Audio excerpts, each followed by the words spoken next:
Берүүлөрүбүздү ачык айкын программасы менен улантабыз. Аны мен Каныкей Бозгонов алып барам. Саламатсыздарбы? 15 апрелде президент Садыр Жапаров мамлекеттик сатып алуулар жөнүндө жаңы мыйзамга кол койгон. Аны 6 апрелде парламент жактырган болчу. Мыйзам мамлекеттик сатып алуулардын жол жоболорун жөнөкөйлөтүүгө жана коррупцияны минималдаштырууга багытталгандыгы айтылат. Бүгүнкү берүүбүздө дал ушул мыйзамдын тегерегинде сөз кылалы деп атабыз. Анткени акыркы учурда коомдо ушул тендер маселеси көп талкууларды, маселелерди жаратып келген. Студиябыздын меймандары менен тааныштырайын. Жогорку кеңештин депутаты, Ынтымак фракциясынын лидери Марлем Маматалиев. Ошондой эле мамлекеттик сатып алуулар боюнча эксперт Жылдыз Базакеева жана финансы министринин орун басары Улукбек Календаров. Саламатсыздарбы? Студиябызга кош келдиңиздер. Алдын ала сиздерге ыраазычылык билдирем, убактыңыздарды бөлүп келип бергендигиңиздер үчүн. Анда сөздү эгерде туура көрсөңүздөр, биз финансы министринин орун басарынан баштасак, ушул мыйзам тууралуу мындай жалпак тил менен түшүндүрүп берсеңиз, буга чейинки мыйзамдан эмнеси менен айырмаланды, эмне алымча кошумчалар киргизилди? Саламатсыздарбы? Буга чейинки мыйзамда өзүңүздөр билгендей, биринчиден ала турган болсок, 5 метод менен ыкма менен сатып ала турган болсок, бүгүнкү күндө ал методдор 4кө кыскартылды. Ошол эле учурда ал ыкмалардын ичинде жөнөкөйлөштүрүлдү, процедуралар жөнөкөйлөштүрүлдү.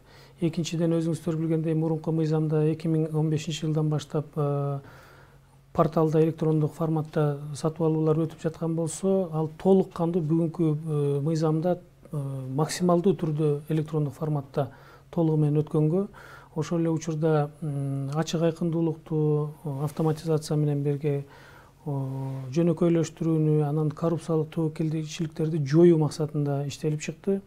Негизинен бүгүнкү күндө бир факторуна токтолуп кете турган болсок, жөнөкөйлөштүрүү маселеси бүгүнкү күндө айыл өкмөттөрдү, ар кандай сатып алуучу мекемелер, мамлекеттик бюджеттик каражаттын эсебинен сатып алган мекемелер, анан ошол эле учурда ошо сатып алууга келип катышкан ишкерлер дейбизби, ошол кызмат көрсөтүү боюнча, жумуш аткаруу боюнча товарларды берүүчүлөр тарабынан болгон кеңири бир жөнөкөй түшүнүктөр, анан ошол эле учурда мөөнөттөрүн кыскартуу болуп калды.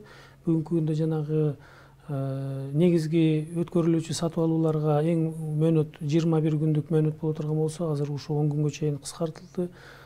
Ошол эле учурда ошол чыгарылган чечимдер менен макул эмес тараптардын арыз муңдарын кароо бүгүнкү күндө дагы кескин түрдө кыскарылып, ал 3 күнгө чейин кыскартылды да. Ошондуктан бүгүнкү күндөгү мына 3 негизги критерий ушулар болуп эсептелет.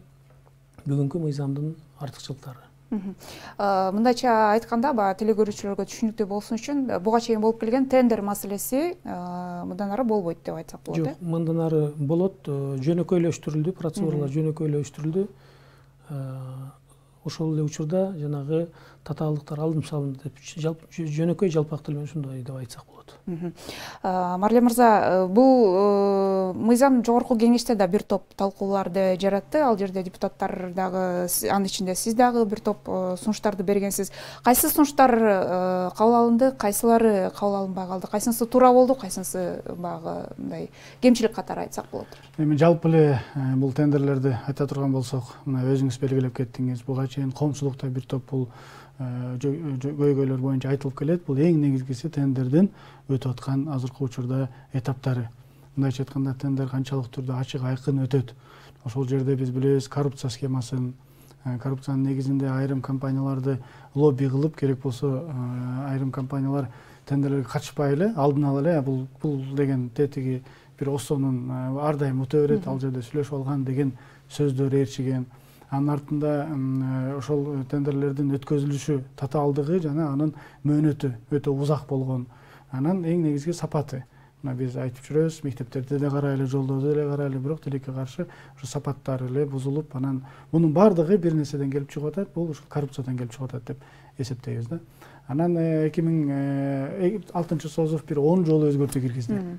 10 жолу ар сайын эле биз ушул коррупциялык схеманы жокко чыгаралы деген багытта кылып атабыз да. Бул ирет дагы бул жаңы өзгөрүү киргизген жок, бул абсолюттук түрдө мындай жаңы мыйзам катары келип атат. Азыр белгилеп кеткендей, ушу бир топ жеңилдиктер каралып атат жана ошондой эле коррупциялык схемаларга бөгөт коюлуп атат да. Биз дагы депутаттар өзүбүз тараптан дагы бир топ сунуштарды киргиздик. Мисалы, биздин көз карашыбыз боюнча ушул адамдык факторду жокко чыгарсак, ошонун негизинде коррупция жок болот деген негиздемеге ссылка кылдык да. Мындайча айтканда, сиз билесиз, ушул коррупция неме өткөзүп атканда, тендер өткөзүп атканда комиссия болот, жана катышуучулар болот. Мына ошо катышуучулар менен комиссиянын ортосундагы байланышты жокко чыгарганга аракет кылдык да.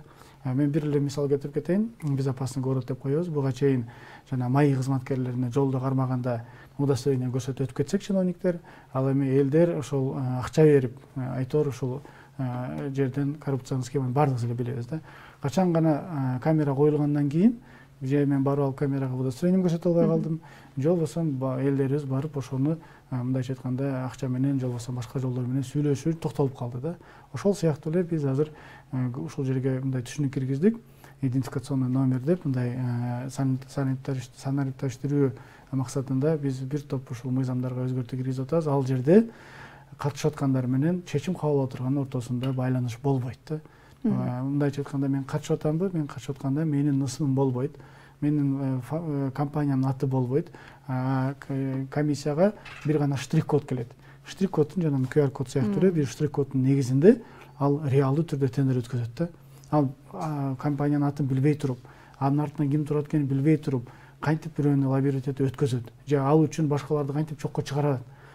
Ошол механизмди киргизгенден кийин болгону бизге штрих-код келет. Мисалы биз комиссия болсок, бизге штрих-код менен эле наименованиялар келет, аттарын биз билбейбиз.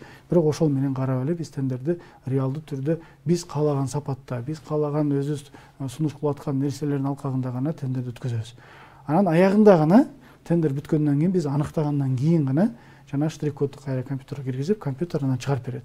Көрсө, жана биз тандаган компания көрсө, бул компания экен деп чыгарып берет. Ушундай өзгөртүүлөрдү жогорку кеңештен сунуштадык. Жана ошондой эле азыркы биздин жогорку кеңештин палатанын сунушу менен акционердик обществолор, мындайча айтканда мамлекеттик госпредприятиялар, ошол эле Аэропорт Манас, ошол эле тиги Мегаком компаниялары бул мыйзамдан чыгарылды да. Анткени алар ошол Мегакомду карап көрсөк, булар өзүнүн конкуренттери Ошка бар, Билайн бар. Алар күндөн күнгө технология өсүп атат, алар күндө өнүгүп кетип атат. А биздики тендер өткүчө 6 ай, 1 жылга чейин узалып кетип атат да. Ал тендер өткөзгүчө уже башка технология чыгып атат. Ошого байланыштуу биз ушул тендерден чыгарып койдук. Жана айтылып аткан массалык маалымат каражаттар айтылып аткан тендери жок дегендер мына ошолорго тиешелүү. Бирок аларды жөн эле таштап койгон жокпуз. Аларга өзгөчө дагы бир положение иштелип чыгат. Андан да жеңилдетилген, андан да ачык айкындыгы аныктала турган бир положение иштеп чыгылат министрлик тараптан. Негизи барып ушул ушундай нерселерден жокко чыгарып, коррупцияны жокко чыгарганга аракет кылып жүрөбүз да. Жылзайым, айтсаңыз, сиз эми бул тармакта көп жылдан бери иш алып барып келет экенсиз, анан мыйзамды иштеп чыгууга дагы катышкан адамдардан экенсиз. Негизи канчалык деңгээлде, мына жогоруда айтылыппы, коррупцияны жоюуга, бир минималдаштырууга шарт түзөт депчи, сиздин пикирде 12-нчи жолу өзгөртүлүптүр, бул акыркы өзгөртүү. Буга эмне зарылчылык болду, эмне себептен ошол мурдагы өзгөртүүлөр иштебей аттан анан азыркы киргизилген өзгөртүүлөр иштеп кетет дегенге канчалык мындай кепилдик бар? Жакшы суроо бердиңиз. Негизи мамлекеттик сатып алуу деген, бюджеттик акча деген элдин акчасы. Мамлекеттик сатып алуунун философиясы боюнча ошо элдин тапкан акчаны ачык айкын анан мындай үнөмдүү колдонуш керек деген принциптер жазылган да биздин закондо.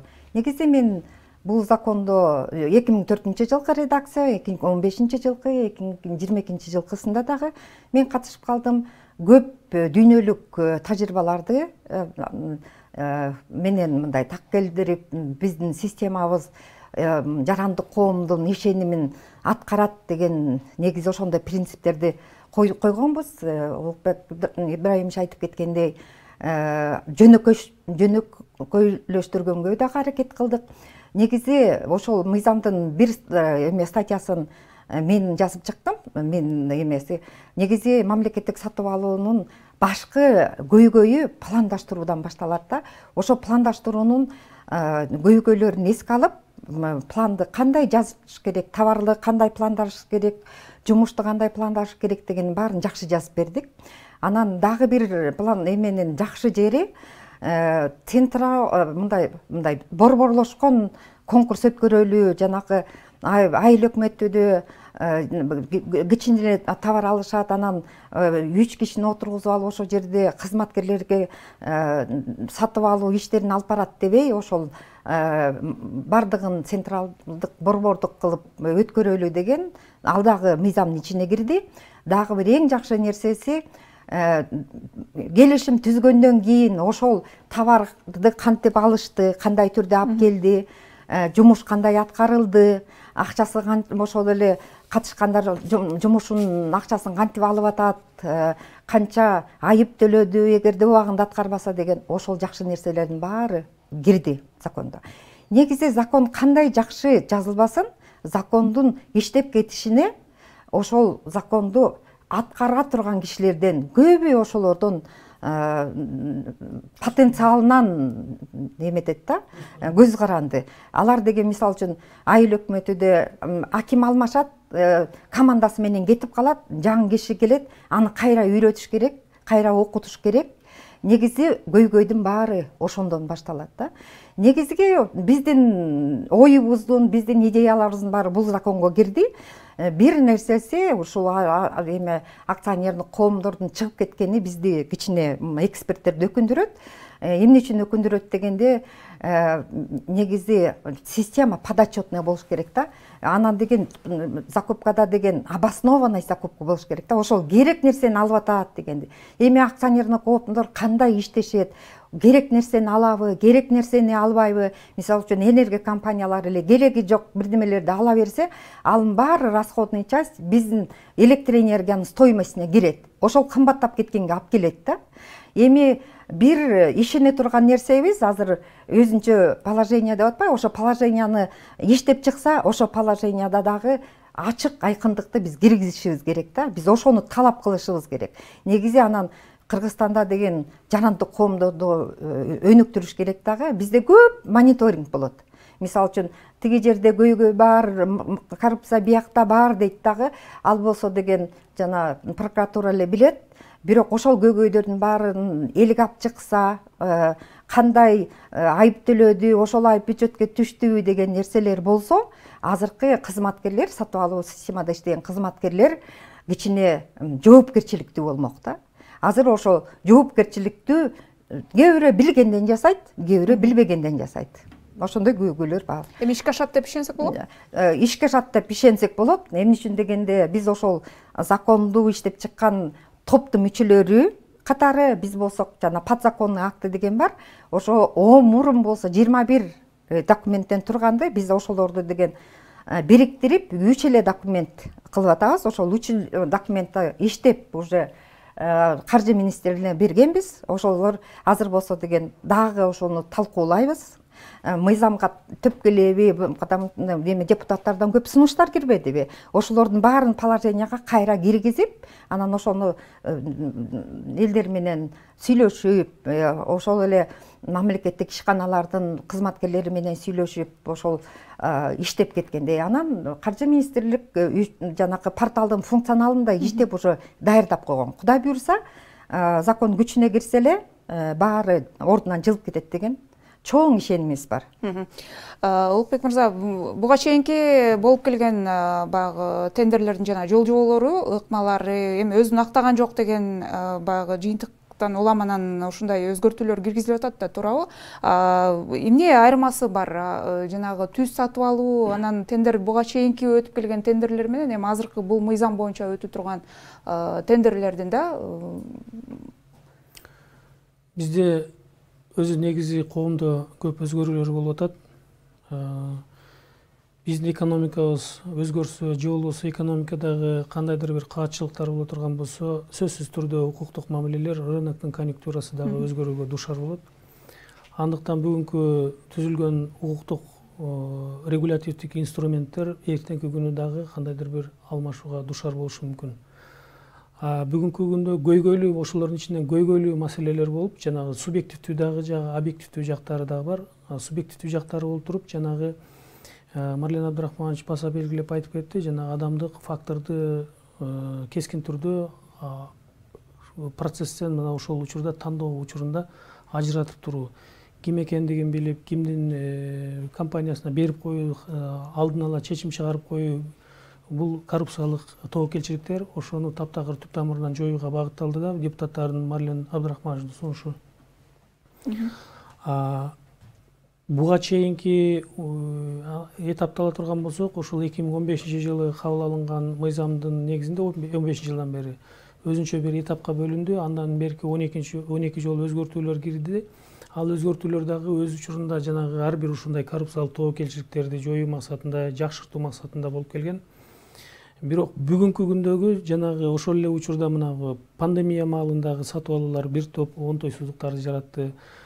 Кескин түрдө тез арада рыноктогу баалардын өзгөрүү темптери дагы биздин сатып алуу компанияларынын сатып алуу бюджеттик акчаларды сарамжалдуу жана оперативдүү максатка жете тургандай иш алып баруудагы мүмкүнчүлүктөрдүн керек экендигинин зарылчылыгынан келип чыгып калды. Бүгүнкү күндө баса белгиленип президентибиз тарабынан, өкмөт мүчөлөрү тарабынан, сөзсүз түрдө эле депутаттар тарабынан дагы булар элди кыдырып жүргөндө дагы көптөгөн наказдар болгон экен. Ошолордун баардыгын толук камтыганга аракет кылынды. Ошондуктан азыркы мыйзам мурунку мыйзамдын мындай содержаниясында, мазмунуна ошолордун баары келип отургузганга аракетти кылдык. Анан дагы бир айтып кете турган нерсебиз, бул жакта сиз айтып атпайсызбы, азыр мурунку мыйзамдан азыркы мыйзамдын айырмачылыктары дегенде жана 4 методко токтолуп атабыз. 4 методдун ичинде бул чектелбеген метод, чектелген метод, анан жанагы баалардын котировкасы, анан түз сатып алуулар методу болуп атат.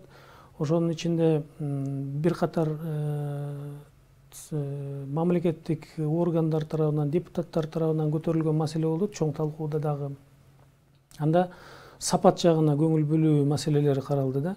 Ошондо биз бул чектелбеген методдо жана курулуш табылабы же болбосо бир кандайдыр бир татаал бир медициналык приборлорду, диагноз кое турган же операция жасай турган приборлорду, аппараттарды сатып ала турган болсок, ал учурда жанагы чектелбеген метод колдонулган болсо жана эки этаптуу торг болуп кабыл алынып атат дагы. Биринчиден сапатына,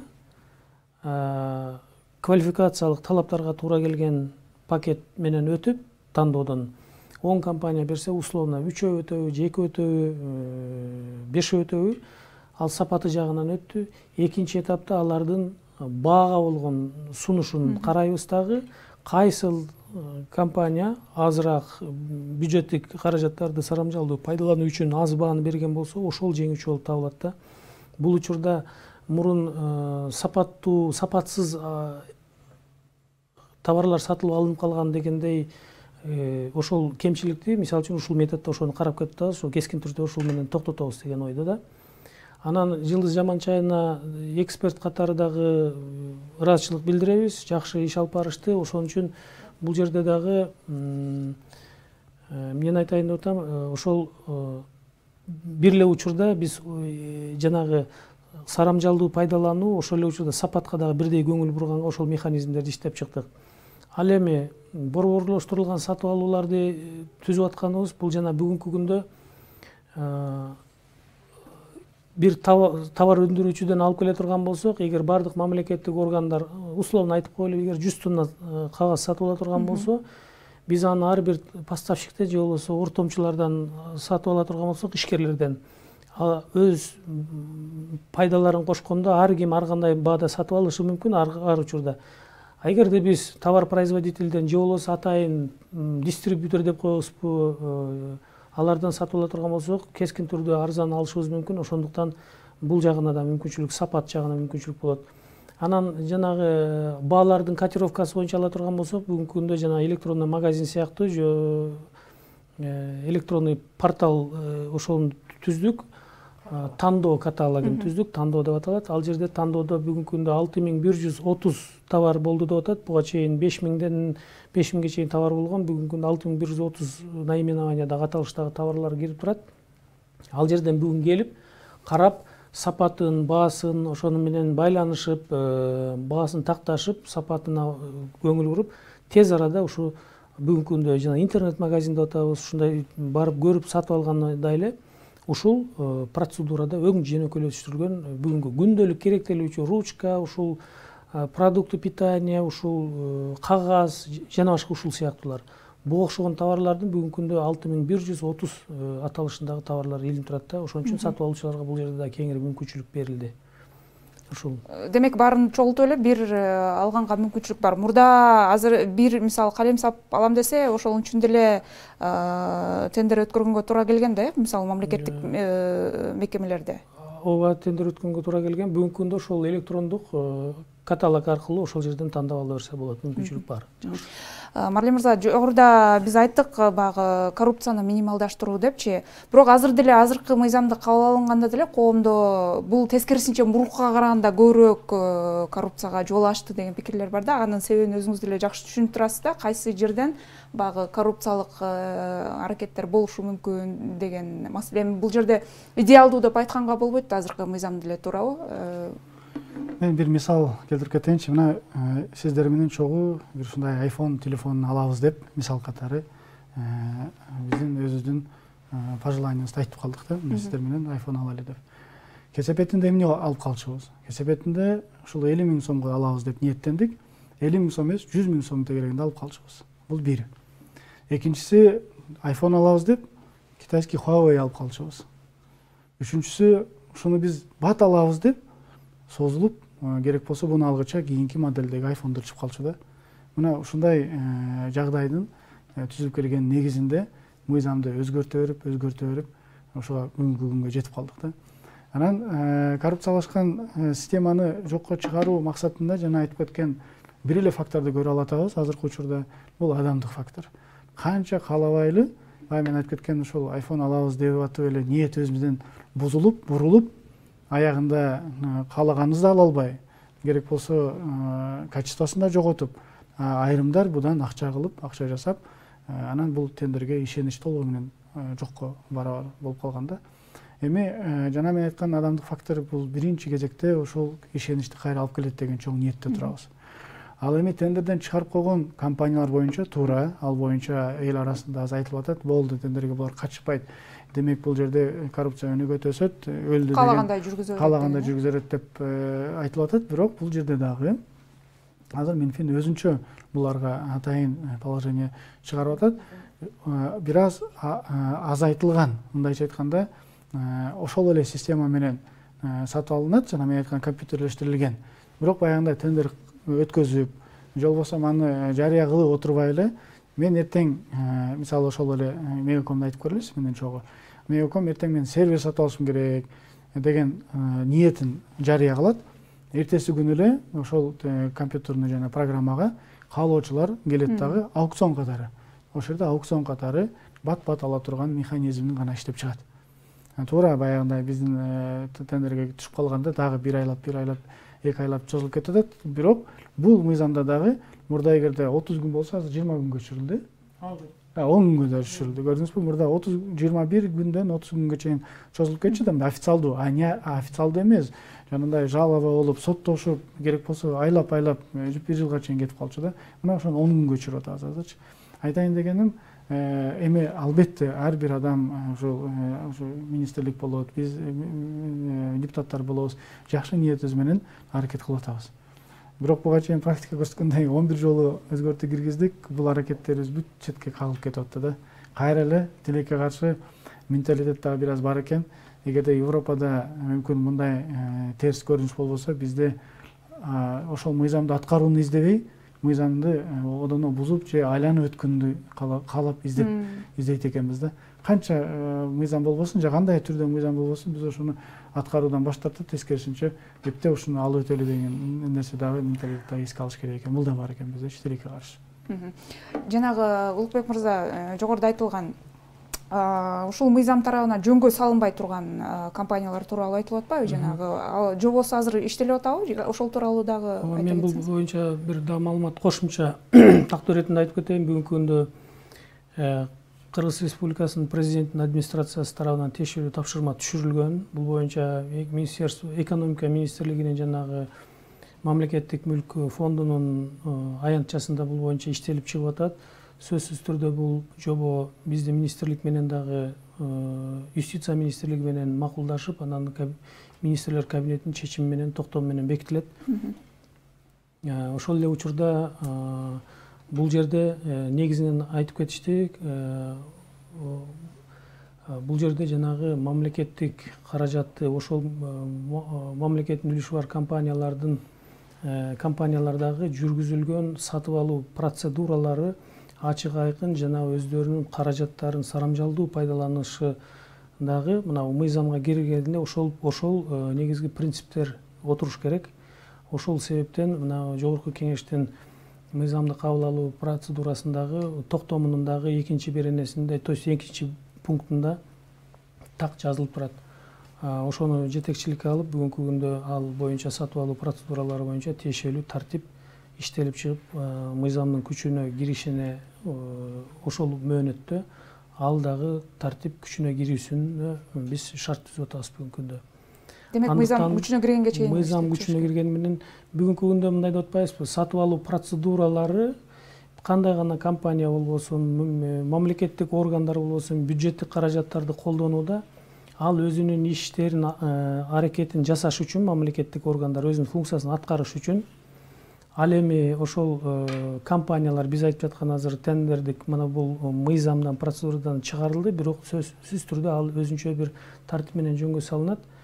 Алар дагы өзүнүн коммерциялык, ишкердик функциясын аткаруу максатында бүгүн сатып алуу процедураларына сөзсүз түрдө кабылышат. Ал процедураларды бүгүнкү күндө бул мыйзам тиешелүү деңгээлде замандын бүгүнкү күндө ошол эле сатып алуучулардын, сатуучулардын ар бир тараптардын кызыкчылыктарына туура келе турган.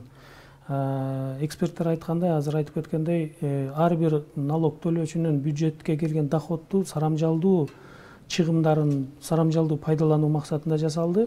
Андыктан бүгүнкү сатып алуу процедуралары болот, Биз ошону тартип менен гана болсун деп, ал компанияларга дагы ошол жобо иштелип чыгуусуна бүгүнкү күндө толук иш-аракеттер жасалып атат. Андыктан бүгүнкү күндө ар кандай сын пикирлер айтылып атат. Сын пикирлер дагы жакшы, аны биз түз кабыл алабыз. Ошол эле учурда бул таптакыр көзөмөлдөн чыгып кетти деген бул мындай бүгүнкү күндүн талабына жооп бербеген мындай сын пикирлер болуп эсептелет. Андыктан бүгүнкү күндө булардын бир дагы себеби ошо жогорку кеңеште сунуш берилип жатканда, каралып жатканда, ошол атааңдашуу рыногундагы ошол эле укуктук уюштуруу формасында окшош болгон акционердик коомдор башка, алар менен тең укукта, тең мүмкүнчүлүктө рынокто иш алып бара албай калып жаткандыгынан шартташты. Андыктан ошол негиздер менен бүгүнкү күндө ушундай мыйзамдын редакциясы кабыл алынды да. Бул экономикалык жана укуктук шарттар менен негизделди деген ойду айтмакчымын.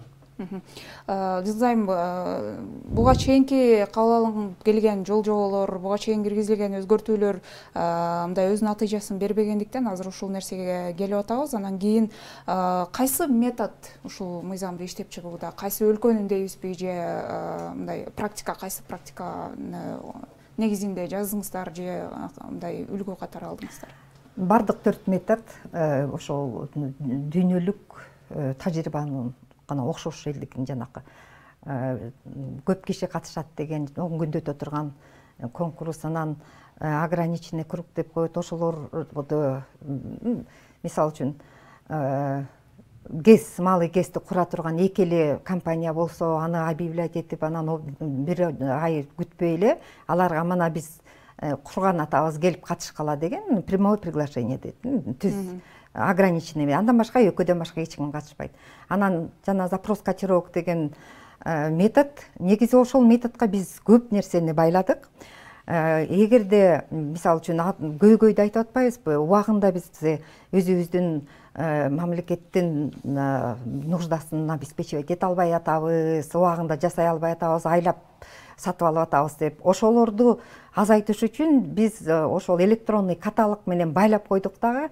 Азыр болсо биздин негизги, биздин азыркы министрлик менен биз кошо иштешебиз. Ошол биздин максатыбыз жана электронный каталогдагы товарлардын санын көбөйтүш.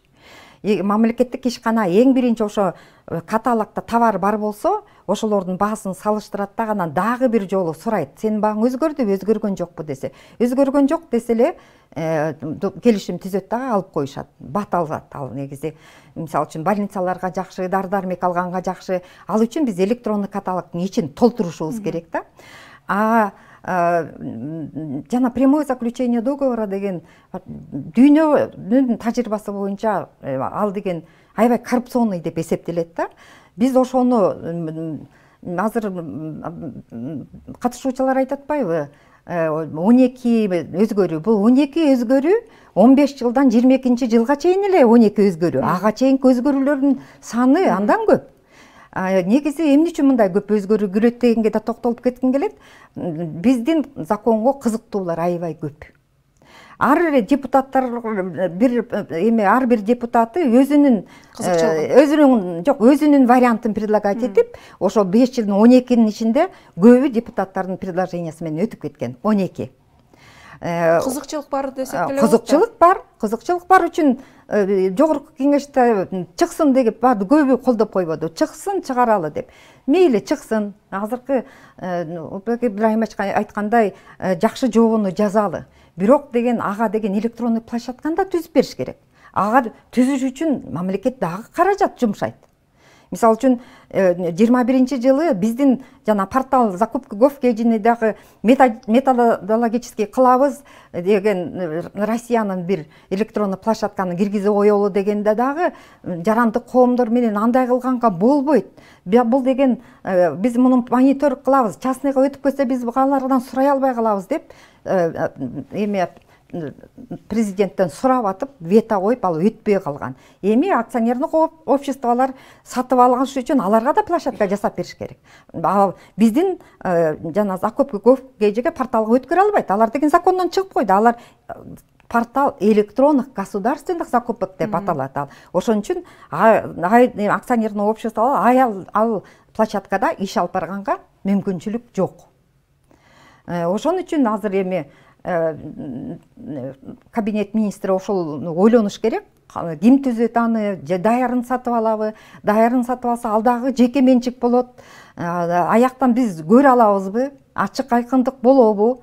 Жок, силер деген жарандык коом, бул менин өзүмдүн менчик площадкам, кире албайсыңар деп койсо, биз анда эчтеке кыла албайбыз. Негизи ошондой көйгөйлөр болот. Кандай жакшы закон жазбайлы? Биздин закондун тегеректеген закондор аябай көп. Бир эле мисал айтып кетейин. Садыр Нуркожоевич жанакы строительство школда айтты. Бир мектептин рыночный стоимость 1 квадратный метр $600 экен, мамлекеттик сатып алууларда $800 келишим түзүптүр деп атат. Бирок ошол келишим түзгөнүм мен аны деген закон күнөөлүү деп айта албайм. Ал негизи смета түзгөндө, значит, ал жерде деген сметаны 1 квадратный метр $1000 болот деп сметаны түзүп алышкан. Анан конкурста дагы $200 түшүптүр. Эгерде мындай система жок болсо, мамлекеттик сатып алуулар мыйзамы жок болсо, алар $1000 менен эле түзүп алыша бермек. Мисалы үчүн андай биздин тажрыйбада андай аябай көп. Мисалы үчүн $600 жанакы 10-жылкы Оштогу көйкөдөн кийин восстановление город Ош болбоду беле? Ошол жерде $600 болгон квадратный метр жилья. Ал убакта рыночная стоимость деген 350 болсо, аякта 650 болгон. Эми строительство школдо деген рыночная стоимость $600 түзүптүр. Мен биз наоборот, биздин закон $200 түшүргөн күнгө дагы себепчи болуптур. Эгер эми ошондой көйгөйлөрдү эмне кылыш керек? Мисалы үчүн биздин өлкөдө деген цена регулирования деген бир да отрасльда жок. Строительствода да жок, дары-дармек алганда да жок. Биз деген базар экономикасында жашап аткан үчүн ким кандай сатса өзү билет. Азыркы мыйзам боюнча дагы ошондой бир сапат баа эмес, сапат деп атпайбызбы? Ошол нерсеге мындай ишенсек болобу? Ошондой сапат болот. Негизи 15-жылдан бери биз эми мамлекеттик сатып алуу мыйзамынын ичине бааны изилдегиле деген, мониторингтен кылгыла деген талап бар. Кээ бирөө кылат, кээ бирөө кылбайт мониторинг. Мисалы үчүн мен практикующий закупщикмин да, эми сатып алуу кызматкери. 2,5 жыл мен саламаттык сактоо министерствосунда иштедим. Ошол жерде мен кээ бир препараттарды 20-30%ке түшүргөнгө аракет кылдым. Ал менин тажрыйбам негизинде түшүрдүм. Көп мисалы үчүн жаңы эле иштеп келип, жаңы эле иштеп бараткан кишилер андай болуп, эми тажрыйбасы жок да. Момунча сатып алыптыр деп эле ошол менен сатып алган. Процедурасы болсо эле болду. Анан ушул бааны мен арзан сатып алдымбы, кымбат сатып алдымбы, качествосы барбы, жокпу дегенди алар көп көңүл бурушпайт. Сатканына эле кубанып эле, келишим түзгөнүнө кубанып эле отура беришет. Жогоруда Жылдыз айым айтып атпайбы, дайыма кызыкчылыктар болот депчи. Мында дагы ушундай кызыкчылыктар баягы ойноду, кирип кетти десек болобу? Эми ар бир депутатка мен жооп бере албайм. Ар бир депутаттын кандай өзүнүн критериясы менен аны киргизди, жокко чыгарды аны айта албайм. Бирок мен жеке өзүм үчүн айтсам, мен өзүм киргизген нерселер үчүн тескерисинче толугу менен коррупцияга каршы нерселер болгон. Буга чейин дагы мен бул менен күрөшүп келгем. Кийин да күрөшүп атам, азыр дагы сунуш кылып атам. Тескерисинче коррупцияны жокко чыгаруу максатында кылып атам. Мен түшүндүм, жанагы депутаттын атын атап эле коеюн, жана госпредприятиялар чыгарып койгон жөнүндө сөз болуп атат. Эми ал жерде эки ача. Бир жагынан карап көрсөңүз, аларды түшүнсө болот. Жана мен айтып кеткен бир пример келтирбедим, бир сервер сатып алыш үчүн атаандаштары жаңы технология менен озуп кетип атат. Жолбосо ошол эле аэропорт манасы жана бензинди, керосинди атайын ошол самолеттор үчүн алып атканды албай калса токтоп калып аткан учурлар болгон да. Алар мындай специфический деп койсок болот. Ошолордун негизинде түшүндүрүп атып жокко чыгарып алышты да. Бир жагынан алар да түшүнсө болот. Бирок экинчи жагы бар. Экинчи жагы жана мен эже айтып кеткен, мен дагы кошулуп кетет элем. Аларды керек болсо будан ары кийинтип кантип ала турган маселе чоң суроо да. Эгерде жана биз айтып аткан нерсени эске алып, аукционду жок дегенде аукционду калтырып койсун, ачык чыгарсын, площадкага чыгарсын. Ошол площадкага чыгарып туруп мен эртең бир машина сатып алам деп чыгарсын. Каалоочулар ошол жерде өзүнүн баасын берсин, түшүрүү максатында, демпинг деп коет, жана түшүрүп аягында реалдуу бир ачык айкын телевидение аркылуу, соцсеттер аркылуу прямой эфирде болуш керек ошонун баардыгычы. Эгерде ошону капсыз кыла алсак, анда буга маселе болбойт да. Ишенесизби, мыйзам иштейт дегенге? Мен эми жөн эле ишенип эмес, мен аягына чейин чыкканга аракет кылам. Ошол положениянан иштеп атканда да катышайын деген ниетим бар. Аягына чейин көрүп, кандай положение кабыл алат. Эгер туура эмес болсо, туура эмес деп көтөрүп чыкканга даярмын. Улукбек мырза, жыйынтыктоочу суроо купуя сатып алуулар деген берене бар болчу да буга чейин, ошол мыйзамда, мурунку мыйзамда. Азыр бул барбы? Анткени ошол жерде дагы мындай купуя сатып алуу миллиардтаган акчаларга жыл сайын сатып алуулар жүрөт экен да. Бул калдыбы, калган жокпу? Бул мамлекеттик коопсуздук жаатындагы сатып алуулар жөнүндө айтып атасыз болуш керек. Бул мамлекеттик купуя жөнүндө өзү негизи мыйзам бар. Биз бир гана ушул суроого мен кескин түрдө жооп берүүгө уруксат берсеңиздер, себеби мен айтып коюшум керек. Биз мамлекеттеги бардык мамилелерди эле мүлк жана карым-катнаш финансы маселелерин бүгүн ошол сатып алуулар жөнүндө мыйзамга алып келип эле ушул мыйзам аркылуу баарын жөнгө салабыз дегендей дагы түшүнүккө да пайда болуп кетип атат да. Бүгүнкү күндө купуя сатып алуулар боюнча Кыргыз Республикасынын тиешелүү мыйзамдары бар, анын талаптарын да аткарабыз керек. Андыктан бүгүнкү күндөгү иштелип чыккан мыйзамдын жаңы редакциясы, баяндамасы ошолорго дагы дал келе тургандай болуп иштелип чыкты. Эгерде биз башкача жоболорду киргизип койсок, анда башка мыйзамдарга дагы, башка мамлекеттик функцияларга дагы биз карама-каршы келип калмакпыз. Андыктан бул сатып алуулар өзүнчө мыйзамдагы талаптарга карата тиешелүү жобо менен белгиленет. Экинчиден дагы кошумча иретинде айтып койсом, уруксат берсеңиздер, бүгүнкү күндө акционердик коомдор жанагы мамлекеттин үлүшү бар ишканалар жөнүндө айта турган болсок, граждандык кодекстин да нормалары бар. Анан юриспруденцияда айтылып кеткендей, жанагы тармактар аралык укуктук байланыштар деген бар да.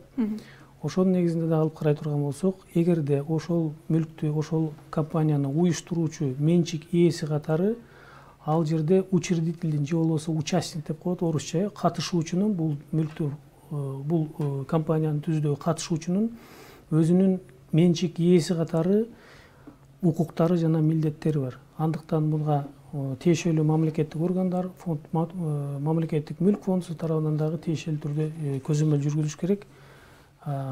Ошол мамлекеттик мүлктү сарамжалдуу пайдалануу максатында. Ушуну айтып кетем. Убактыбыз бүтүп калды. Тилекке каршы урматтуу коноктор, сиздерге убактыңыздарды бөлүп келип бергендигиңиздер үчүн дагы бир ирет ыраазычылык билдирем. Урматтуу теле көрүүчүлөр, ушуну менен ачык айкын программасын жыйынтыктайлы. Аны мен Каныкей Бозгунова алып бардым. Саламатта туруңуз.